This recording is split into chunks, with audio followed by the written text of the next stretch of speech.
मुमकिन है, जज्बा हो तो सब मुमकिन है। नमस्कार, आप सबका स्वागत है। मैं हूं दिबांग। बात साफ है, एक गेंद दुनिया बदल दे, मुमकिन है। एक गेंद भटकों को सही राह पर ला दे, मुमकिन है। एक गेंद कई दीवारें तोड़ दे, मुमकिन है। एक गेंद दिलों के तार जोड़ दे, मुमकिन है। आज मुमकिन है लाइव सीधे चंडीगढ़ से। आज के सत्यमेव जयते के बारे में, खेल खिलाड़ियों के बारे में आप अपने संदेश, सवाल, सुझाव हमें ट्विटर से भेज सकते हैं, फोन कर सकते हैं या फेसबुक से भी भेज सकते हैं। आपके सवालों को, सुझावों को सुनेंगे, उनका जवाब देंगे सत्यमेव जयते के होस्ट आमिर खान। और अब मैं स्टेज पर आमंत्रित करता हूं सत्यमेव जयते के होस्ट आमिर खान।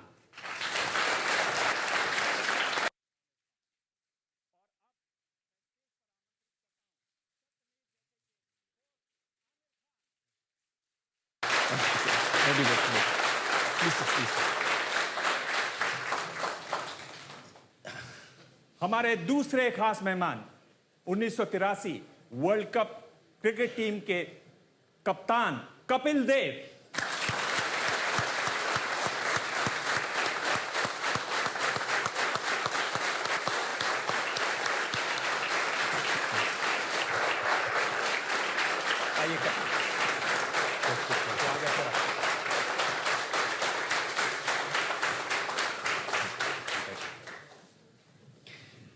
कपिल जी, आपने शो देखा, शो आपको कैसा लगा? बहुत संक्षेप में।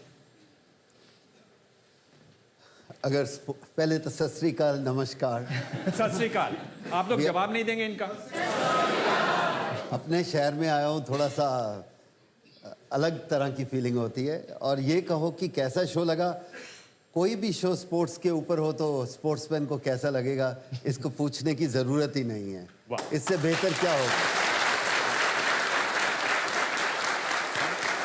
मज़ा इस बात का है कि आज ये नहीं, ये यहाँ पर बैठे हैं, आज लोग स्पोर्ट्स के ऊपर इतनी तज्जुब दे रहे हैं, इतनी सोच रखते हैं कि उसके ऊपर मूवी भी बना देते हैं और उसके ऊपर चर्चा करने आ गए। जब हमने शुरू किया था ऐसा सोचा नहीं था कभी होगा।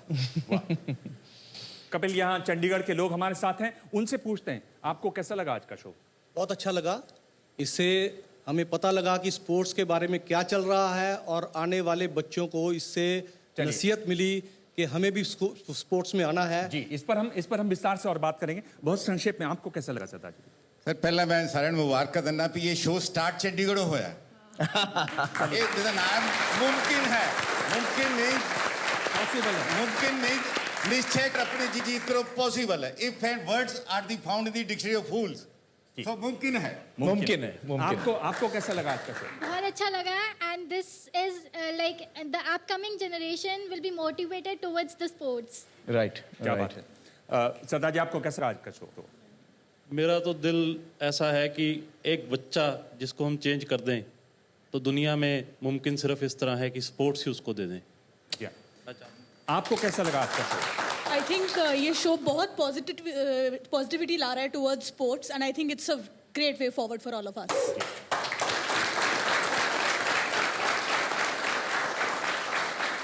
आमिर, मैं आपसे जानना चाहता हूं कि आप बात करते हैं कन्या भ्रूण हत्या जैसे मुद्दों की, आप बात करते हैं कैसे बच्चों पर ट्रीट किया जाता है घरों में, ये खेल पर आप कैसे आ गए? ये दरअसल एक तो ये कि मैं चाहता हूं कि मैं हमेशा अपनी ऑडियंस को सरप्राइज करूं, उनको कभी समझ में ना आए कि मैं अगला क्या देने वाला हूं उनको। तो दूसरा ये कि मुझे और मेरी टीम को लगा कि स्पोर्ट्स एक ऐसा विषय है, एक ऐसा टॉपिक है जिससे हम हमारे देश को बदल सकते हैं। और अक्सर हमें ये एहसास नहीं होता कि स्पोर्ट्स, हमें लगता है यार खेलकूद है, हम सीरियसली नहीं लेते, लेकिन स्पोर्ट्स में वो ताकत है, अनयूजुअल, बहुत ही अनयूजुअल थॉट है ये, लेकिन स्पोर्ट्स में वो ताकत है कि हम अपने बच्चों को एक अच्छा भविष्य दे सकें, उनकी अच्छी परवरिश हो, उनको हम जिंदगी के लिए तैयार कर सकें। हर बच्चे को मेडल जीतना जरूरी नहीं है, ये हमारा कहना नहीं है, मेडल्स भी आएंगे, लेकिन जरूरी ये है कि हम अपने बच्चों को एक अच्छा भविष्य दें, उनको तैयार करें जिंदगी के लिए। और जैसे कि हमने देखा कि स्पोर्ट्स से जो चीज़ें मिट जाती हैं, जो दूरियां होती हैं लोगों के बीच में, वो मिट जाती हैं। आज भी जब मैं बैडमिंटन खेलता हूँ, टेनिस खेलता हूँ, कोई भी स्पोर्ट्स में मेरा हमेशा कनेक्शन रहा है स्पोर्ट्स के साथ, तो मुझे लगता है इट्स लाइक मेडिटेशन. तो I really feel that sports is a game changer and इसीलिए हमने ये टॉपिक चुना स्पोर्ट्स का. इस सवाल पर भी हम आएंगे कि आपने चंडीगढ़ क्यों चुना, लेकिन ढेरों हमारे पास इस समय एसएमएस आ रहे हैं. एक तरीके से बाढ़ सी आ गई है ट्विटर पर भी, और फोन कॉल भी आ रहे हैं. कई आप देख सकते हैं कि एसएमएस इस समय स्क्रॉल कर रहे हैं, और ये रबिया देसाई हैं जो कह रही हैं कि उनको सत्यमेव जयते आज का बहुत पसंद आया. हमारे पास ये है Rabia Desai. We Indians need to change our thinking on पढ़ोगे लिखोगे तो बनोगे नवाब, खेलोगे कूदोगे बनोगे खराब. कपिल, आप इस पे कुछ कहना चाहते हैं? पढ़ोगे लिखोगे तो बनोगे नवाब.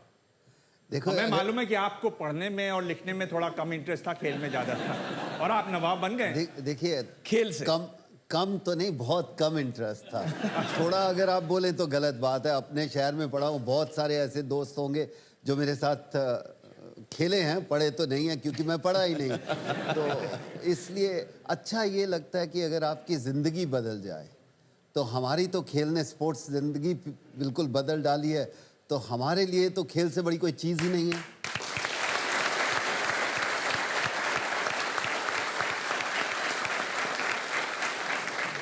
हमने कभी सोचा नहीं था, अपने घर की दहलीज से निकले कि इस मुकाम पर पहुंचेंगे, और ये भी नहीं पता था अगला स्टेप क्या होगा.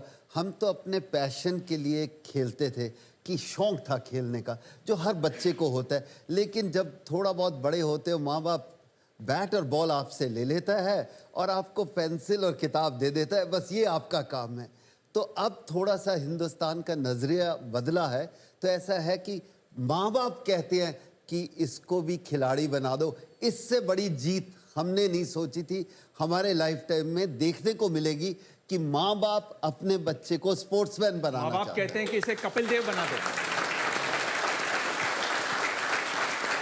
एक तरीके से बाढ़ आ गई है ट्वीट्स की, और ये आस्था का ट्वीट है. इस समय आप देख सकते हैं स्क्रीन पर, और नीचे स्क्रॉल भी कर रहे हैं. आप लगातार हमें ट्वीट कर सकते हैं हैशटैग मुमकिन है के साथ. और आस्था का कहना है कि wow, hearing stories of Akhilesh, Geeta and Babita on Satyamev Jayate, I would really say मुमकिन है. आमिर रॉक्स. आमिर,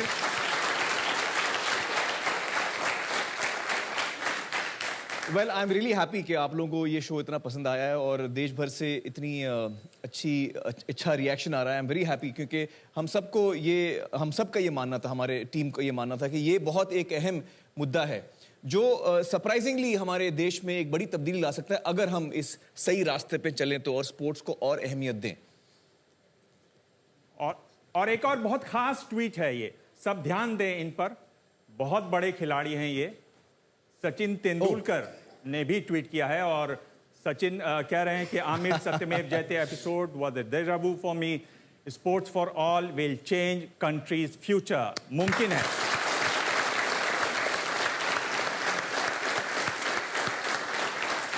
और सचिन साहब कह रहे हैं कि आप खेल से दुनिया बदल सकते हैं, देश बदल सकते हैं. तो ये आमिर ने बहुत अच्छी शुरुआत. दिमाग में आपको बताऊं कि जब भी सत्यमेव जयते का एपिसोड आता है हर सीजन में, एक भी ऐसा संडे नहीं गया है जब सचिन और अंजलि का मुझे टेक्स्ट नहीं आया हो शो के बाद. दे ऑलवेज टेक्स्ट मी कि उनको शो कैसा लगा, क्या लगा. तो आई एम रियली हैप्पी कि सचिन ने आज भी ये शो देखा है स्पोर्ट्स का. ट्विटर किया उन्होंने. जी ट्वीट किया. आमिर, इस समय हमारे पास एक फोन है, दोस्त हैं आपके. अच्छा. और चलिए, कौन बनेगा करोड़पति, कौन है आपके दोस्त? कौन बनेगा करोड़पति में सवाल है कि ये दोस्त आपके कौन है जिन्होंने मेरे दोस्त कौन है? अभी फोन लाइन पर हैं ये. मेरे तो कई दोस्त हैं, पता नहीं कौन होगा. एक गेस. ऑप्शन भी कोई दो. गैस तो दे दिया, कोई ऑप्शन ABCD 4 ऑप्शन तो दीजिए मुझे. कौन है मेरा दोस्त? पता नहीं, आप बताइए. चलिए, मैं आपको आवाज सुनवाऊं कि नाम बताऊं? आवाज सुनाई. चलिए, आवाज सुनते हैं, फिर पूछते हैं आमिर से इनका नाम. और कैमरा रखिएगा आमिर की तरफ, क्योंकि उनके एक्सप्रेशन देखेंगे किस तरह से बदलते हैं आवाज सुनने के बाद. जी बताएं, कैसा लगा? हाय Aamir, congratulation. Sachin.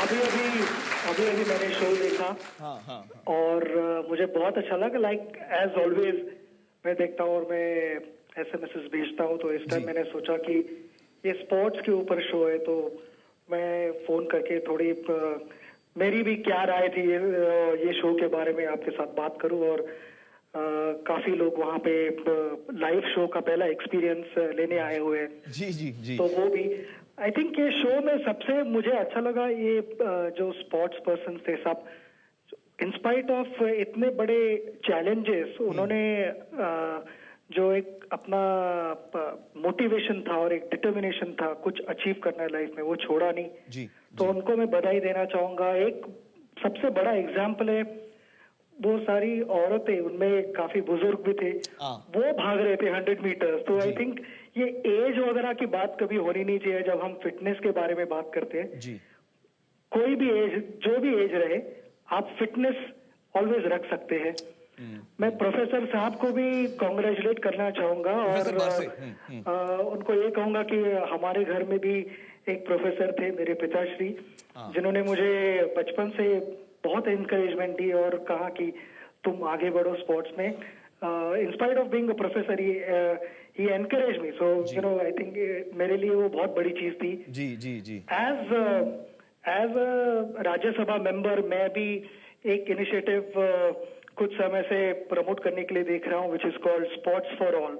Sports for all मुझे लगता है कि स्पोर्ट्स एक ऐसी चीज है जो ग्रास रूट लेवल पे इंट्रोड्यूस की जानी चाहिए स्कूल्स में. खास करके जब बच्चे स्कूल शुरू करते हैं तो यू नो हम वही PE वाले क्लासेस करते हैं. हफ्ते में एक बार 40 मिनट के लिए वो एक क्लास होता है जी. जहाँ पे वो बेसिकली वो एक्सरसाइजेस पिछले 40-50 साल से करते आ रहे हैं. But at the same time हम स्पोर्ट्स डे भी रखते हैं स्कूल में जिसमें वो PE क्लासेस का कोई फायदा नहीं होता. स्पोर्ट्स डे में आइदर हम रनिंग कर रहे हैं 100 मीटर्स या और अलग अलग स्पोर्ट्स में compete कर रहे हैं जो PE क्लास पूरा साल हम प्रैक्टिस करते हैं उसका कोई कुछ ताल्लुक नहीं होता है. मुझे वहां पे थोड़ा एक डिस्कनेक्ट लगता है. जी. तो इस वजह से मैं कहूंगा कि एक जो बच्चों के लिए डेवलपमेंट के लिए ना स्कूल में एक स्पोर्ट्स के ऊपर ही सब्जेक्ट आना चाहिए. बिल्कुल स्पोर्ट्स करके एक सब्जेक्ट आना चाहिए. बिल्कुल सही. जहां बच्चों को स्कूल में भी अच्छी फैसिलिटीज मिलनी चाहिए खेलने के लिए और स्कूल के बाहर भी खेलने के लिए. अगर शाम को बच्चा स्कूल से आता है तो उसको खेलने कूदने के लिए जगह होनी चाहिए. पब्लिक पार्क्स में कहूंगा कि वहां पे कुछ ना कुछ फैसिलिटीज होनी चाहिए बच्चों के लिए. हमारे यहाँ काफी बच्चे हैं जो खेलना चाहते हैं मगर उनको फैसिलिटीज बिल्कुल नहीं है वहां पे. वो मैं कहूंगा कि वो इंट्रोड्यूस करनी चाहिए हमें. जैसे कि मैंने पहले स्पोर्ट करके सब्जेक्ट होना चाहिए. करेक्ट. तो उसमें मार्क्स भी होने चाहिए ग्रेड मार्क्स कि अगर कोई बच्चा स्कूल से रिप्रेजेंट कर रहा है अपने स्टेट के लिए या नेशनल लेवल्स पे जाता है तो उसे डेफिनेटली एक्स्ट्रा ग्रेडेशन कुछ होनी चाहिए. जी. ताकि वो एक ट्रेंड सेट हो जाए कि हर सब पेरेंट्स अपने बच्चों को एनकरेज करे स्पोर्ट्स में. लेकिन नहीं तो पहली कंप्लेन होती है कि ये खेलना कूदना बंद करो और अभी पढ़ाई को लगो.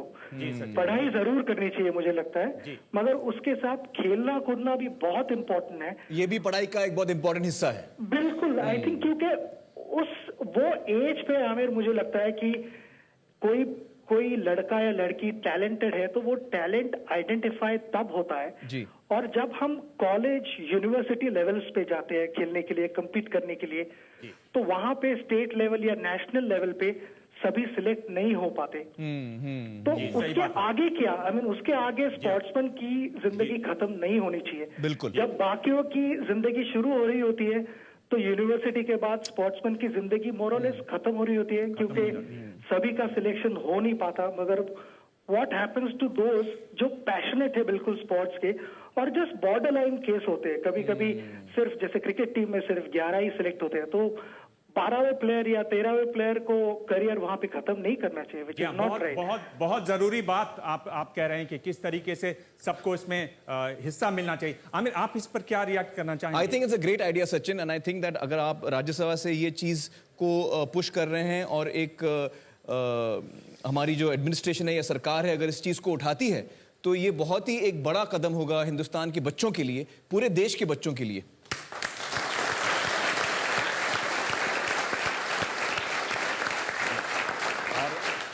हमारे पास यहाँ पर एक खास मेहमान है।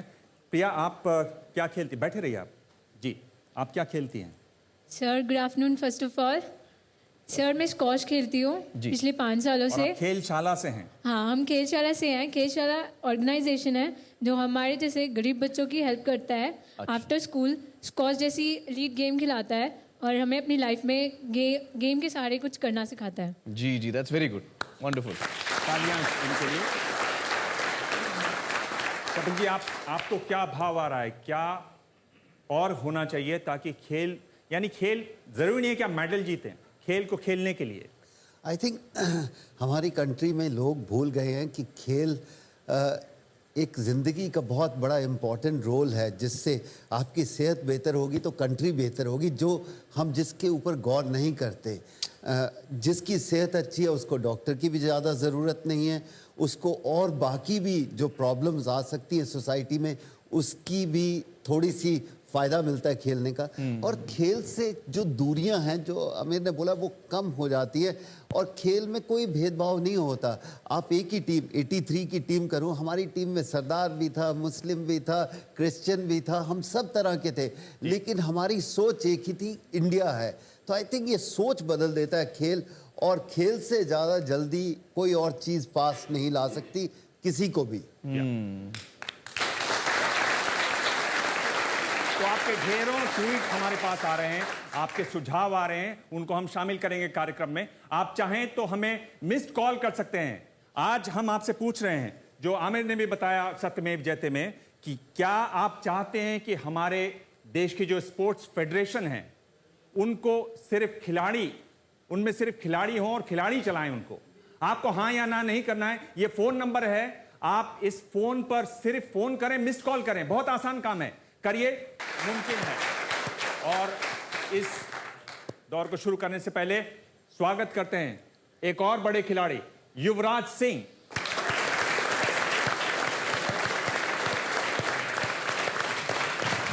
विश्व कप जीती भारतीय टीम के लिए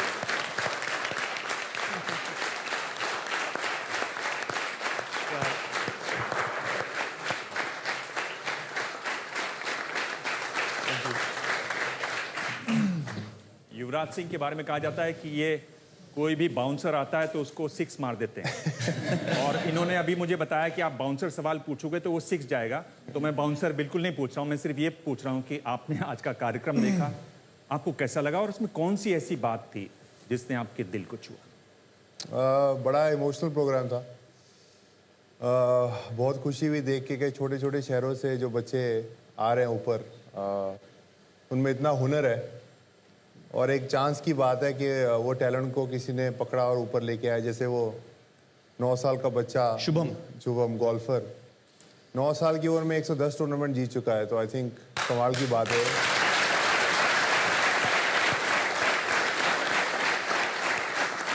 और उसी तरीके से जो अखिलेश, जो एक गैंगस्टर था, एक फुटबॉल ने उसकी लाइफ चेंज कर दी। तो शो का मतलब ये है कि खेल अगर आप खेलें तो आपकी ज़िंदगी चेंज कर सकता है। खेल अगर आप खेलें तो जिंदगी बदल सकती है। युवराज सिंह हमें बता रहे हैं। हमने बात की चंडीगढ़ में आम लोग इस समय शो देखने के बाद क्या कह रहे हैं, ये देखिए एक ताज़ा रिपोर्ट, आम लोगों की राय। जी, मुझे बहुत अच्छा लगा ये सत्यमेव जयते शो। आमिर जी नए नए सब्जेक्ट्स लेके आते हैं, जैसे आज उन्होंने लिया कि हम लो रेंज के, लो तबका के, जहाँ नीचे से ग्राफ ऊपर जाता है स्पोर्ट्स वालों का, तो इट्स टू गुड। इससे हमारा यूथ बहुत इंस्पायर होगा, जो कि पंजाब में नशे की तरफ जा रहा है वो स्पोर्ट्स की तरफ आएगा। आज का जो एपिसोड था सत्यमेव जयते का बहुत ही अच्छा लगा, बिकॉज यूथ के ऊपर बेस्ड था, स्पोर्ट्स के ऊपर बेस्ड था। मैं खुद स्पोर्ट्स बैकग्राउंड से रह चुकी हूँ, तो मुझे पता है किस तरह की दिक्कतें आती हैं स्पोर्ट्स पर्सन को, और जो यूथ है सबसे ज़्यादा है हमारी कंट्री में इस टाइम पे, उनके लिए जो मोटिवेशन है, I think this is a very good way. Sports वालों को हमेशा देश का हीरा बोलते हैं। जो लोग खेलते हैं, देश का रत्न है, ये तो हीरे हैं। तो जो क्राइम करेगा वो तो मुजरिम हो गए, लोग गालियाँ भी निकालते हैं। और अगर दिमाग लगाना है, मेहनत करनी है, क्राइम करने में क्यों करनी है, स्पोर्ट्स में कर लो। आमिर जी, उसमें एक बात निकल कर आई जो आप से पूछना चाहता था कि पंजाब नशे की तरफ जा रहा है। जी जी जी, मैं वही कहने वाला था। जी, दरअसल हमारी जब हमने रिसर्च की थी सत्यम जते में अलग अलग टॉपिक्स के लिए, तो हमें ये जानकारी मिली कि पंजाब में जो यूथ है, जो यंगस्टर्स हैं, वो नशे की तरफ बेहद बढ़ रहे हैं और ये चीज़ इतनी ज़्यादा हो गई है।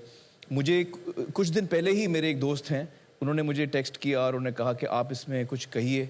और आज मैं चंडीगढ़ में हूँ और मैं ये कहना चाहूँगा, जो यूथ हैं यहाँ के पंजाब के जो देख रहे हैं, मैं आपसे कहना चाहूँगा कि ज़िंदगी एक ही मिलती है हम सबको, और उस ज़िंदगी का आप मज़ा लें, लुत्फ़ उठाएं। और उसका मज़ा तभी आता है जब आप ज़िंदगी में अच्छी चीज़ें करें। नशे से हम अपनी ज़िंदगी को सिर्फ हम बर्बाद कर सकते हैं। हम अपनी ज़िंदगी बर्बाद करेंगे, हम अपने फैमिली की ज़िंदगी बर्बाद करेंगे। तो मैं यंगस्टर्स को कहूँगा कि ये जो नशा है उससे आप दूर रहिए। जो बच्चा नशे में नहीं आया है वो नशे के नज़दीक भी ना जाए।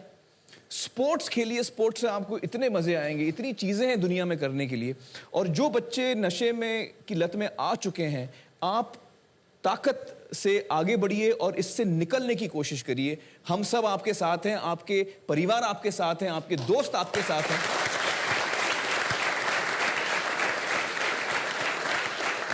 और पंजाब जो जगह है जिसने इतने कमाल के लोगों को प्रोड्यूस किया है पंजाब ने, तो ये दुख होता है सुन के कपिल जी के जो यूथ है आजकल वो नशे की तरफ बढ़ रहा है। और ये बड़ा दुख होता है, मुझे बड़ा दुख होता है।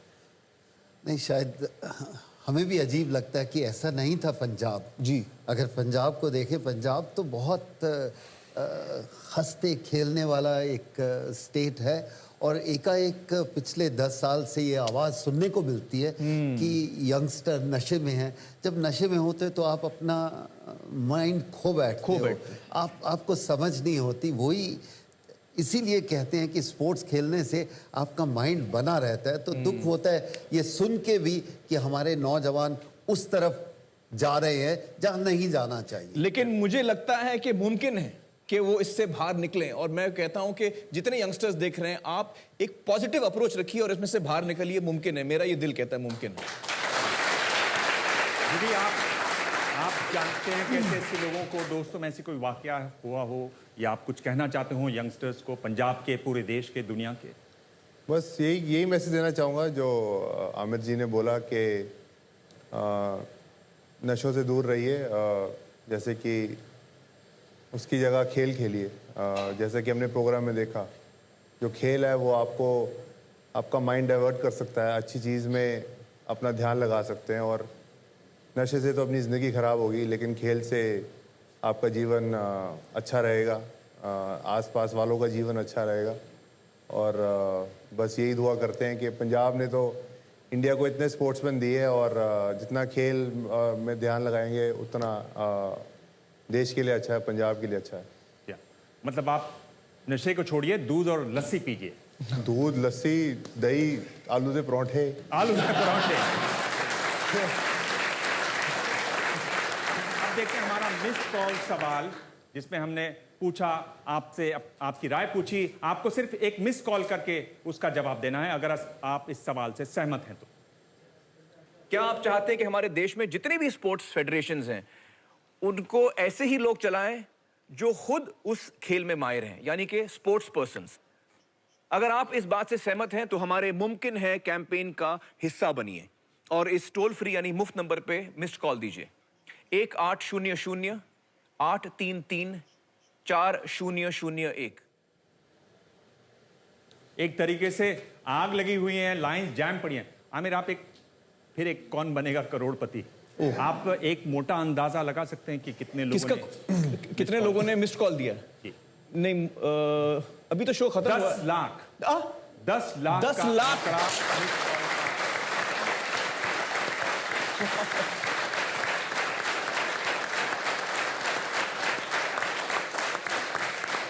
और और इसमें सबसे ज्यादा जो कॉल्स आई हैं वो उत्तर प्रदेश और महाराष्ट्र से आई हैं। इन दो तो राज्यों मतलब से अभी तो सबसे- 1 घंटा भी नहीं हुआ शो खत्म हुए, 10 हाँ, लाख बिल्कुल, मिस कॉल्स आ गए। बिल्कुल। वाह। इसका मतलब साफ है, जनता कुछ साफ कह रही है इस सवाल के जवाब में। आपकी क्या राय है अमित?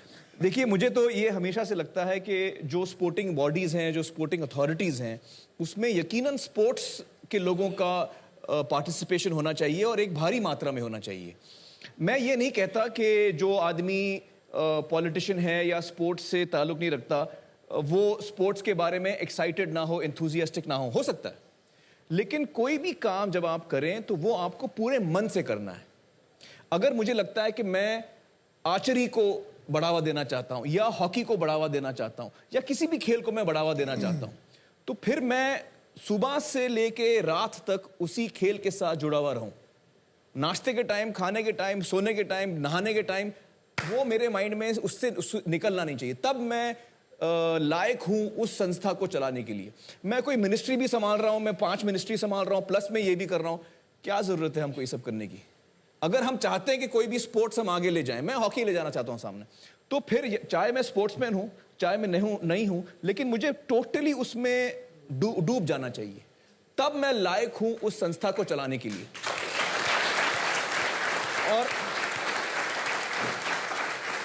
और मेरा ये मानना है कि ज्यादातर जो स्पोर्टिंग लोग हैं, ज्यादा चांसेस ऐसे हैं उन लोगों के जो उस स्पोर्ट के साथ पैशनेट होंगे, उसके साथ टोटली जुड़े हुए होंगे। तो लिहाजा स्पोर्ट्स पर्सन्स को ये सारी बॉडीज में आगे बढ़ के हिस्सा लेना चाहिए, और जो पॉलिटिशियंस हैं उनको, मेरा ख्याल है, ये मेरा मानना है कि उनको पीछे हटना चाहिए। और आपके ढेरों ट्वीट हम तक पहुंच रहे हैं। आप #मुमकिन है, #सत्यमेव जयते पर ट्वीट कर सकते हैं। एक ट्वीट है, आप देखिए इस समय आपकी स्क्रीन पर, पल्लवी का, ये कह रहे हैं, we underestimate the power of sports in education. In my class sports help teach respect better than most other approaches. मुमकिन है। देखिए, स्पोर्ट्स से मैं आपको बताऊं, स्पोर्ट्स से जब जो बच्चा सीखता है उसको सिखाने की जरूरत नहीं पड़ती, वो खुशी खुशी सीखता है, उसका दिल लगा रहता है उसमें। तो जब आप बच्चे को स्पोर्ट्स के जरिए कुछ सिखाएं तो वो बात उसके दिल में लगती है और वो वाकई सीखता है वो चीज, जो चीज हम।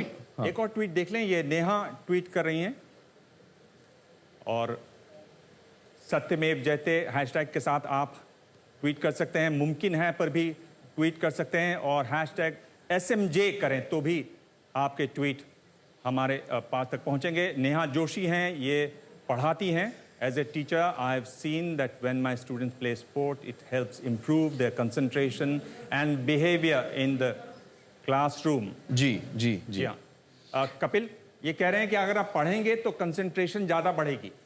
शायद आप पढ़ लिए होते तो और अच्छे गेंदबाज होते। क्या ऐसा कह रहे हैं ये? नहीं, अगर आप खेलते हैं तो कंसंट्रेशन बढ़ता है, अगर आप खेलें कोई game. I think science also says that, कि अभी रिसेंटली अमेरिका में ये स्टडी की थी कि फाइनल एग्जाम के बीच में जो बच्चे 1 घंटा जाके खेलते हैं वो उनके मार्क्स बेहतर आते हैं। मैं नहीं कहता, मैं इतना जानता नहीं हूँ, लेकिन ये ज़रूर है कि खेल से आप स्वस्थ रहते हैं, अच्छा रहते हैं, उससे बेहतर ही रिजल्ट आएंगे। ये कह रही थी कि आप खेलेंगे तो आपको कंसंट्रेशन में मदद मिलेगी। हमारे साथ एक कॉलर हैं, संगीता, इस समय। संगीता, आप सवाल पूछना चाहती हैं? हाँ जी, गुड आफ्टरनून अमीर। Good afternoon. आपका एपिसोड तो हमें बहुत अच्छा लगा, पर मेरा एक प्रॉब्लम है कि आजकल बच्चों को सिलेबस और कॉम्पिटिशन का इतना प्रेशर है कि वो चाहते हुए भी खेलने जा नहीं सकते। हम भी चाहते हैं कि बच्चे खेले, पर कंपटीशन के वजह से और परफॉर्मेंस अच्छे होने के प्रेशर की वजह से वो जा नहीं पाते। इसका कोई सुझाव हो सकता है? क्या ये मुमकिन है?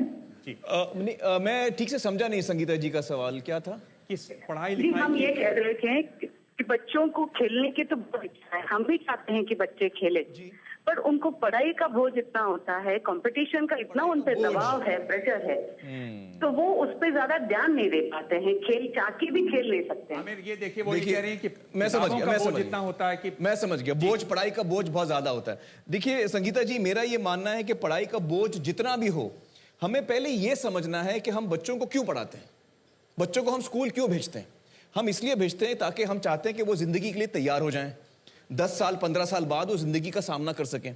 तो अगर हमको सही मानों में उनको जिंदगी के लिए तैयार करना है तो पढ़ाई लिखाई का एक अहम हिस्सा स्पोर्ट्स को होना चाहिए, तभी हम बच्चे को सही तरीके से तालीम दे पाएंगे। स्पोर्ट्स तालीम का एक बहुत अहम हिस्सा है, ये मेरा मानना है। मैंने जो कुछ भी सीखा है अपनी जिंदगी में स्पोर्ट्स से सीखा है। हार्ड वर्क मैंने स्पोर्ट्स से सीखा है, एक चीज पे ध्यान रखना, फोकस, वो मैंने स्पोर्ट्स से सीखा है। पैशनेट होना वो मैंने स्पोर्ट्स से सीखा है। ये सारी चीजें मैंने स्पोर्ट्स से सीखी हैं। तो मुझे लगता है कि ये एक तालीम का अहम हिस्सा है। तो संगीता जी, लिहाजा बोझ जितना भी हो, स्पोर्ट्स को तालीम के साथ हमको जोड़ना है, और ये तभी होगा जब हम अपने स्कूल सिलेबसेस में इस चीज को लाएंगे, एक ऑर्गेनाइज तरीके से हम इसको लाएंगे। और जैसे कि मैजिक बस कर रही है कि जो बच्चे स्कूल में जाते भी नहीं, वो बच्चों को वो मेन स्ट्रीम में ला रहे हैं, उनकी जिंदगी बना रहे हैं स्पोर्ट्स के जरिए। कितनी बड़ी बात है, कितनी बड़ी बात है। आप सवाल पूछना चाहते हैं? आप अध्यापिका हैं, जल्द पूछिए। We're very proud of you that you fought a disease called cancer, and मैं आपसे ये जानना चाहती हूँ कि आपको स्पोर्ट्स ने किस तरह से मदद करी है उससे निकलने के लिए, because I have seen lot of people जो काफ़ी उसकी वजह से इमोशनली बहुत वीक हो जाते हैं। जी, अच्छा सवाल पूछा आपने। जब एक्चुअली आई वाज सिक, तो बहुत सी चीज़ें होती हैं कि आप अपनी लाइफ बचा पाओगे या नहीं। डॉक्टर जब आपको बोलता है दैट आप ठीक हो जाओगे, तो एक मोटिवेशन होता है कि आपको ठीक किस लिए होना है। तो आई थिंक मोटिवेशन मेरे ठीक होने का ज़्यादातर ये था। ऑफ कोर्स लोगों ने बहुत प्रे भी की, और लेकिन खुद का मोटिवेशन ये था कि मुझे वापस आके अपनी कंट्री के लिए खेलना है। तो वो मेरा जज्बा था, और that was my biggest reason कि मुझे ठीक होना है। बहुत जाबाज खिलाड़ी हैं, 6 गेंदों को छक्का नहीं लगाते, कैंसर को भी इन्होंने छक्का लगा दिया। आई थिंक सबसे ज़्यादा ये होता है कि मैं ये कहूँगा कि जो हम खेल में सीखते हैं ना, फाइटिंग स्पिरिट जो होती है, वो आगे आती है। ये शायद किसी और नॉर्मल इंसान को होता तो वो उससे जूझ जाता, लेकिन आप खेलना सीखे हो, हार जीत लेना सीखे हो, तो वो लड़ाई, वो लड़ने का जज्बा होता है ना, तो वो इन चीजों से आपको कहीं आगे ले जाता है। बिल्कुल सही इन्होंने कहा। ब्रेक के बाद हम आपको मिलाएंगे हिंदुस्तान के सबसे बड़े खिलाड़ी से।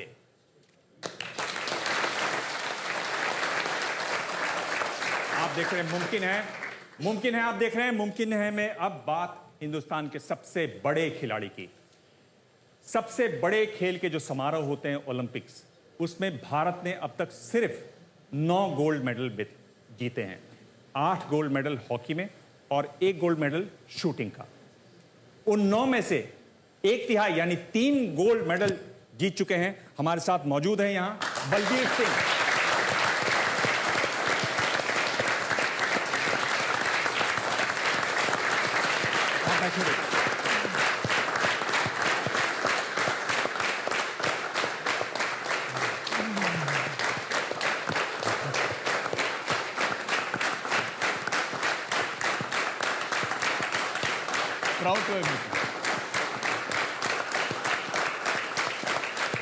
और अभी भी जो हॉकी फाइनल में जो सबसे ज्यादा गोल करने का रिकॉर्ड है वो इन्हीं का है।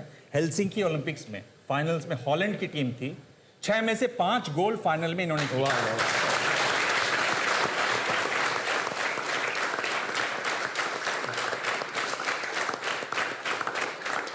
आपने बड़े ध्यान से आज का शो देखा, मैं देख रहा था। क्या कहना चाहेंगे आप शो के बारे में, जो शो की कोशिश की है आमिर ने, उसके बारे में? मैं इनका शो बहुत देर से देख रहा हूँ। जब पता लगा कि आप चंडीगढ़ में तशरीफ़ ला रहे हो और स्पोर्ट्स के बारे बोल रहे हो, तो फिर मैंने कहा कि ये मैंने ज़रूर देखना है। इसलिए मैं यहाँ पे आया, और ये दुआ करता हूँ कि आपने स्पोर्ट्स के बारे कहा, और मैं स्पोर्ट्समैन हूँ, और मैं सोचता हूँ कि अगर इंडिया में सब लोग स्पोर्ट्समैन बन के रहें, स्पोर्ट्समैन बन के रहें, तो इंडिया बहुत तरक्की कर सकता है।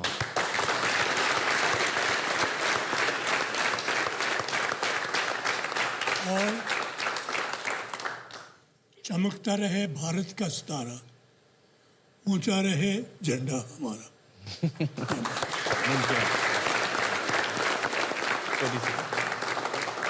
ऐसे वक्त पे जब टीम बहुत नीचे चली गई थी। 1975 वर्ल्ड कप, आप उस वक्त बहुत उसमें पैदा भी नहीं हुए होंगे। मैं 10 साल का था। तो मैं अपनी वाइफ के साथ छुट्टी गया हुआ था, वैंकूवर में बड़ा मेरा बेटा था।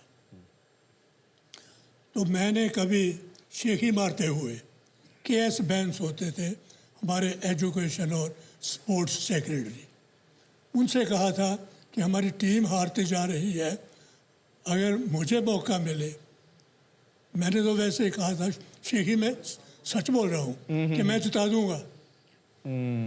तो उन्होंने टेलीफोन किया कि आपने मेरे साथ एक बार ये बात की थी। मैंने कहा जी हाँ, मैं ना कैसे कहता, कहा था अगर जिताने का तुम्हें उम्मीद है तो हॉकी का कैंप यहाँ मिल रहा है, अगर आप कहोगे तो। राजा बलिंदर सिंह थे president all India council of sports, Mrs Gandhi थे उस वक्त प्राइम मिनिस्टर जी। तो मैंने कहा जी ठीक है, मैंने तो कहा था, कहते छुट्टी आपकी कैंसिल, वापस आ जाओ। हम लोग वहाँ उन्होंने बुलाया था वाशिंगटन DC में ऑनर करने के लिए मुझे, वहाँ से छोड़ के वापस आ गए जी। अब आप जी। कोई बात नहीं, वापस आ गए। वापस आके तो थोड़े से कैंप ले लिया। 10 दिन बाद मेरे फादर पास्ट हुए। He was a freedom fighter. अंग्रेज़ों के ज़माने में फ्रीडम मूवमेंट में हिस्सा लेते हुए मोंटगोमरी वगैरह की सख्त जेलों में रहे हुए, तो उनकी डेथ हो गई। मेरी वाइफ उनकी बहुत सेवा किया करती थी, उनको बहुत शौक हुआ। She suffered brain haemorrhage. वो PGI में थैंक्स टू डॉक्टर चटानी, उनकी मदद से वाइफ भी ठीक हो गई। तो मैं 2 महीने का कैंप था शायद, तो यूनिवर्सिटी कैंपस पे, यूनिवर्सिटी कैंपस पे ट्रेनिंग्स के साथ रहा। सुबह बच्चों को ट्रेनिंग करा के जब रेस्ट करते थे तो वहाँ पे वाइफ को देखने हॉस्पिटल में जाते, 6वें फ्लोर पे। पर बलबीर जी एकदम मैंने सही कहा कि हिंदुस्तान के सबसे बड़े खिलाड़ी यही हैं। बिल्कुल सही। तीन गोल्ड मेडल, 3 गोल्ड मेडल हैं इनके पास, और विश्वास नहीं होता आज जबकि एक तरीके से सूखा पड़ा हुआ है। कपिल, आप क्या कहना चाहेंगे इनको? देखिए, ये हमारे चंडीगढ़ के सितारे हैं, हम क्या कहेंगे इनके सामने, कुछ कह भी नहीं सकते कि इन्हीं को देख के तो हम बड़े हुए हैं। कौन नहीं हॉकी का नाम जानता 75 से पहले या उसके बाद भी। शायद ये तो इन्होंने तो जो कर दिखाया है, हम सिर्फ अब ख्वाबों में देखते हैं। इन्होंने जो किया वो ख्वाबों में ही, अब उनको लगता है तालियां इनके लिए। हमें एक ये बड़ा सवाल एक ये भी आ रहा है कि आखिर भारत मेडल जीतता क्यों नहीं है? बात कहाँ अड़ जाती है? आपने खूब रिसर्च की है इस पर, क्या आपको क्या पता चला इसमें?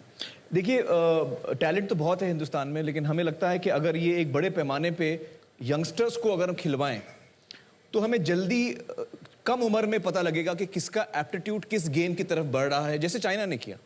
तो फैसिलिटीज़ बनाएं, हमारी जो स्पोर्टिंग अथॉरिटीज़ हैं वो इन चीज़ों में इंटरेस्ट लें। जो पैसा उनके पास इकट्ठा होता है, जो हमारे टैक्स पेयर्स का पैसा है, वो उसको सही इस्तेमाल करें ताकि फैसिलिटीज़ हों बच्चों के लिए खेलने के लिए।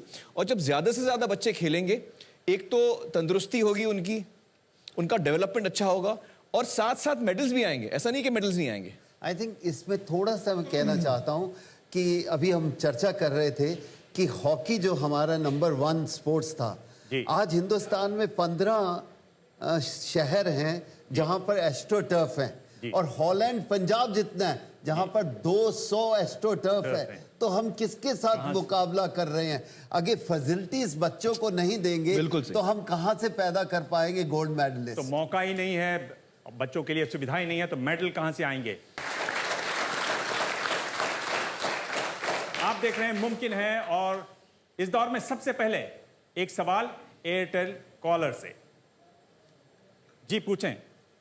मेरा क्वेश्चन ये है कि जब हमारे देश की बॉक्सर सरिता देवी जी को एशियन गेम्स में अन्याय क्यों सहना पड़ा, और उन्होंने जब विरोध में अपना मेडल लेने से इनकार कर दिया, तो उन पर पेनल्टी लगाई, तो उन्होंने जब वो कंप्लेंट उन्होंने कराई तो उनसे $500 की डिमांड की गई। तो जब उन $500 उन इंडियन ऑफिशियल से क्यों मुहैया नहीं कराए गए, और उनको $500 मैरी कॉम के हस्बैंड ने दिए और उन्होंने पत्रकार से मांगे, मतलब उनको मुहैया भी नहीं कराया गया। इंडियन वालों ने उन्हें मुहैया भी नहीं कराया, उनको मांगने पड़ेगी। जैसे ऐसा क्यों हुआ, इंडिया ने सपोर्ट क्यों नहीं करा, उनको सपोर्ट क्यों नहीं मिला? आमिर, इस पर आप- यकीनन ये बड़ी दुख की बात है और मैंने इसके बारे में पढ़ा और मुझे भी बड़ा दुख हुआ। और यकीनन जो इंडियन कंटिजेंट था उनको सपोर्ट करना चाहिए था। देखिए, हार जीत तो होते रहती है और अक्सर कभी कभी खिलाड़ी को ये भी लगता है, जैसे बॉक्सिंग जैसे गेम में जब रेफरी होता है वो डिसाइड करता है, तो हो सकता है आपको लगे कि मुझे जो नंबर मिलने चाहिए थे नहीं मिले, और उसका सही प्रोसीजर भी होता है उसके लिए ऑब्जेक्ट करने का। लेकिन स्पोर्ट्समैन जज्बाती होते हैं, हम सब जज्बाती होते हैं, कभी कभी जज्बात में हम रूठ भी जाते हैं। लेकिन जो इंडियन ऑफिशियल्स हैं उनको कम से कम हर तरीके से उनको सपोर्ट करना चाहिए, उनके साथ खड़े रहना चाहिए। जी, सत्यमेव जयते में आज हमने देखा अशोक कुमार के बारे में हमने सुना। अशोक कुमार पर चोरी का गलत इल्जाम लगा, ₹50 का इल्जाम लगा, लेकिन ये शख्स आगे जाकर चैंपियन बना। अशोक कुमार इस समय हमारे साथ हैं।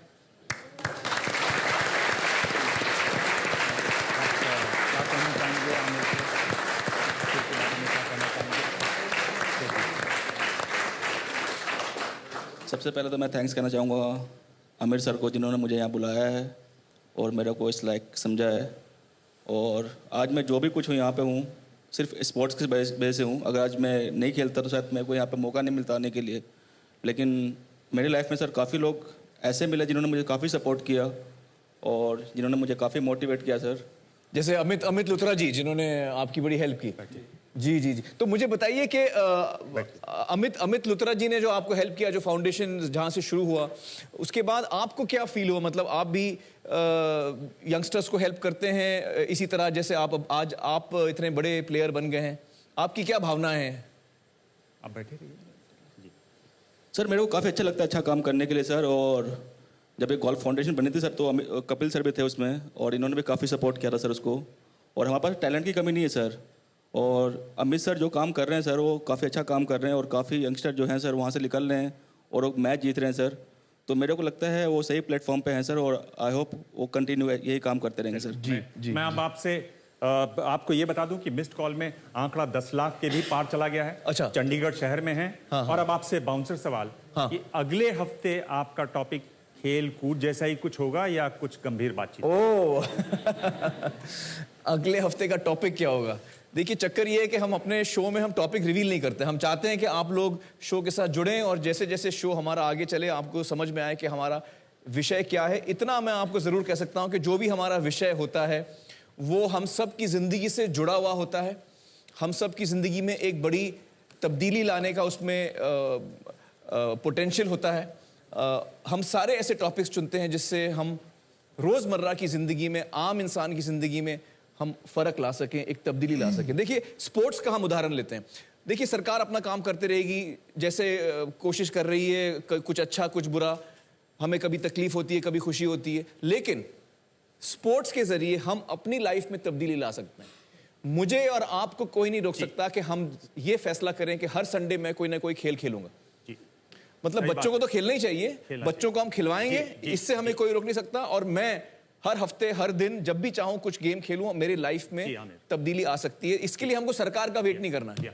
सत्यमेव जयते में आज हमने मैजिक बॉक्स के बारे में बात की। आप हमारे वेबसाइट पर जा सकते हैं। मैजिक बॉक्स संस्था है, बच्चों की मदद करती है। मैजिक बस आप भी मैजिक बस के साथ जुड़ सकते हैं। तो आज हमने देखा कि बदलाव को पढ़ना मुमकिन है, बदलाव की तरफ बढ़ना भी मुमकिन है। और एक बहुत जरूरी बात आज जो सामने आई वो ये है कि खेल को खेलना जरूरी है, क्योंकि खेल को खेलने से ही खेल की जीत होती है, हमारी जीत होती है। और ये मुमकिन है क्योंकि जज्बा हो तो सब मुमकिन है, कोशिश हो तो सब मुमकिन है। धन्यवाद।